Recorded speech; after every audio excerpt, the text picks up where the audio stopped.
איתנו עכשיו איילה טננבוים יוזמת פרויקט בשם כריות ברזל. מדובר בנשים שנרתמו להפחית מתח וחרדה בקרב משפחות הנופלים, והפצועים והחטופים, והכל בעזרת כריות הרגעה לעיניים. לא להאמין, איילה. שלום. שלום וברכה. מה זאת אומרת? איך... זה כל הסיפור, אם היה לי את הכריות האלה, אז אני רגוע ואין לי חרדות? קודם כל מסתבר שזה אפקטיבי. ממש. ממש. יותר ממה שאני ידעתי, כי אני לא הכרתי כריות עיניים עד לפני 7 לאוקטובר. באמת? ידעתי שיש דבר כזה, אבל... במטוסים אני זוכר היה איזה משהו. נכון, אבל זה רק כדי להחשיך. הכריות האלה הן גם מרגיעות ממש את הסטרס ועוזרות לישון, כי יש בהן קמומיל, לבנדר, זרי פשטן ומלח גס. כאילו, אתה עוצם את העיניים, שם את זה לעיניים, וזה במסאז'ים עושים את זה, נכון? נראה לי שעושים את זה בסוף שיעורי יוגה. בסוף שיעורי יוגה. אבל זה גם משהו שגיליתי אותו לאחרונה. כן. חיילים בבתי חולים ממש עפים על זה, כי יש להם גם הרבה רעש וגם הרבה אור. ומסתבר שמיום ליום אנחנו מבינים כמה אוכלוסיות יותר ויותר זקוקות לזה, זה טבעי, לא צריך לקחת כדור, לא צריך להזריק שום דבר, זה מתאים אמיתי. אפילו לנשים בהיריון, יפה. רגע, אבל איך הכל התחיל? עכשיו זה הסיפור המקסים, בואו נלך ככה לשורש, להתחלה.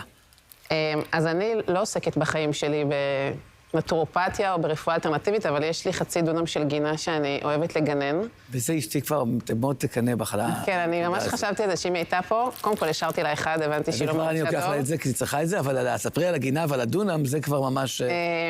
אז אני אוהבת לגנן, ויש לי כמובן שיח לבנדר די גדול בגינה. אז זה לא שזה לא מוכר לי חומרים טבעיים, ילדים שלי על בסיס יומיומי יודעים להשתמש בשמן לבנדר כשהם לא רגועים או לא נרדמים. ובכל זאת, ב8 לאוקטובר, ממש כשהכל היה עוד בהתחלה, פשוט הרגשתי שאני צריכה לעשות משהו שיעזור, קודם כל לי, לתעל את כל הייאוש והתסכול והפחד והחוסר ודאות שהיה, ופשוט עבר לי בראש שיש דבר כזה שנקרא כריות עיניים. נכנסתי להסתכל איך זה עובד, ידעתי שיש לי שיח לבנדר בגינה, והתחלתי לגזום אותו, עד שכבר מזמן הוא לא קיים. ייבשתי את העלים, והתחלתי לקרוא מה מכניסים לתוך הכרית הזאת. גייסתי תופרת אחת, היום יש לנו כמו מערך של כמעט 15 תופרות. וואו. והתחלתי להכין לנשים מהיישוב שלי, שהבעלים שלהם גויסו בשמחת תורה, כדי להרגיע אצלן את הסטרס ואת חוסר היכולת של כולנו לישון, כי לא ידעתי עד כמה החוסר שינה יהיה הדבר הכי מרכזי בתוך התקופה הזאת. זה היה כולה ב8 לאוקטובר. אני כל כך מתחברת לזה, כי המון נשים ברשת היו כותבות באמצע הלילה, כאילו, מישהי הראה, אני ממש ראיתי המון הודעות כאלה, זה היה אחד הדברים שהכי אפיינו את זה. כן. ואז כשהתחלתי להכין את זה, התחלתי לקבל תגובות מנשים ביישוב שלי. איזה תגובות? תקשיבי, קודם כל, עצם זה שנכנסתי לבית ופגשתי את האישה, לי זה עשה המון, כי לראות פנים אל פנים ולתת ביד, זה עוד לא עם המעטפות ועם כל האריזות. עכשיו זה מדוגם. עכשיו זה ממש מדוגם. יפה, זה נכון. פשוט הבאתי את הכרית עצמה ביד, וזה ממש התחיל עם 50 נשים. מפה לשם אמרו לי, תקשיבי, סוף סוף אני ישנה, זה אפילו העביר לי מיגרנה. הילדים שלי נצמדים לזה בלילה כמו איזה חפץ מעבר, ופתאום הם נרגעים. ואמרתי, וואו, יש פה משהו שצריך להגדיל, כי כנראה שזה באמת עוזר. הפנייה הראשונה שלנו הייתה ממפונים בים המלח. קיבוץ סעד היו הראשונים שפנו ואמרו לי, אם אפשר לקבל גם. ואז אמרתי, טוב, אין לי כל כך הרבה...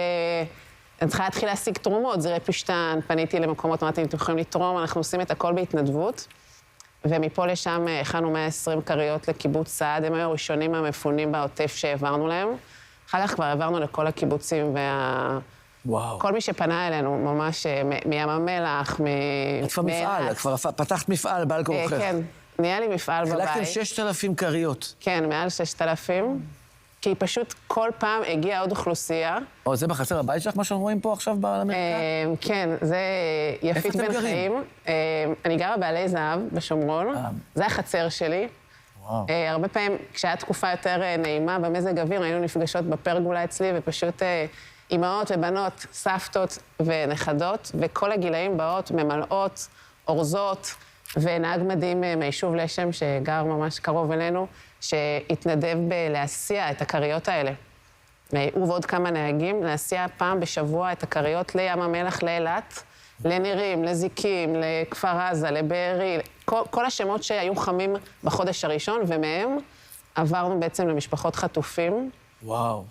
אני הרגשתי צורך אישית לנסוע למטה החטופים ולהכיר גם בגלל ש... להביא להם את זה ממש. ולשאול אותם, אתם בטוח לא ישנים. בטוח. אז כל מי שאני מגיעה אומר... אני חושב שגם עם הכריות הם לא ישנו.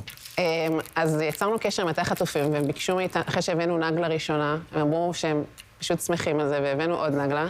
אני גם יודעת שיש חטופים שחזרו, ובעצם השתמשו בזה אחרי.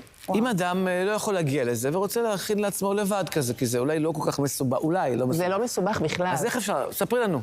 אז באמת שהחלום... אני לא התכוונתי לייצר מפעל בבית שלי. החלום שכולם ייצרו לעצמם. נכון, החלום שלי זה שכל אחד ואחת שרוצים לייצר את זה, אני מוכנה לתת את כל המתכון הסודי, איך הופכים את הדבר הזה, ושבכל מקום בישראל פשוט ייצרו את זה. קדימה.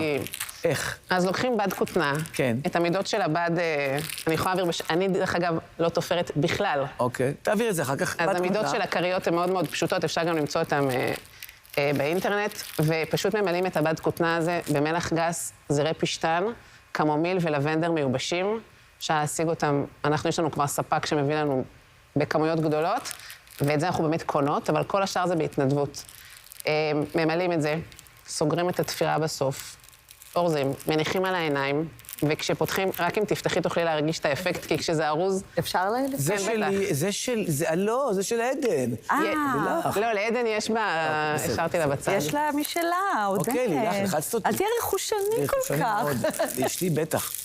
אז הנה, זו הכרית, יש לה ריח? ברור, זה כל הרעיון. ריח. יש לה ריח חזק. נראה, נרגיש. אני חושבת כמה אנשים הולכים לישון בלילה ומברכים אותך על היוזמה המדהימה הזאת. אני אגיד לך את האמת, אני חושבת שמעבר לאפקטיביות של הכרית, שהיא כנראה עובדת, בעיניי יש פה איזשהו חיבוק מאוד מאוד אישי. נכון. שהוא מאוד מרגש אנשים. אני מסתובבת בבתי חולים.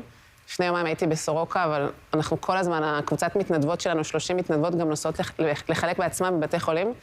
כשאתה נכנס לחייל פצוע, לא משנה באיזה מצב הוא, אם הוא לא מונשם ומורדם, כי יש גם כאלה לצערנו, הם פשוט מתרגשים מעצם המחווה, הם אומרים, איך ידעת שזה הדבר שהכי קשה לי, פשוט לישון, ומשהו בחיבור האישי יוצר המון קשר. יאללה, כל הכבוד לך. תודה רבה שבאת. אני רק אשמח שאנשים פשוט ייקחו את המודל ויעשו עוד, כי צריך לפחות 7 מיליון כריות היום יהיה לנו במדינת ישראל. 7 מיליון, אם לא 8, אם לא 9, אנחנו נכין את זה, וגם נדבר על כך, ואני מודה לך, ואני גם קשר אותך לעדן, כי נראה לי שאתם מאוד, יהיה לכם הרבה נושאים משותפים.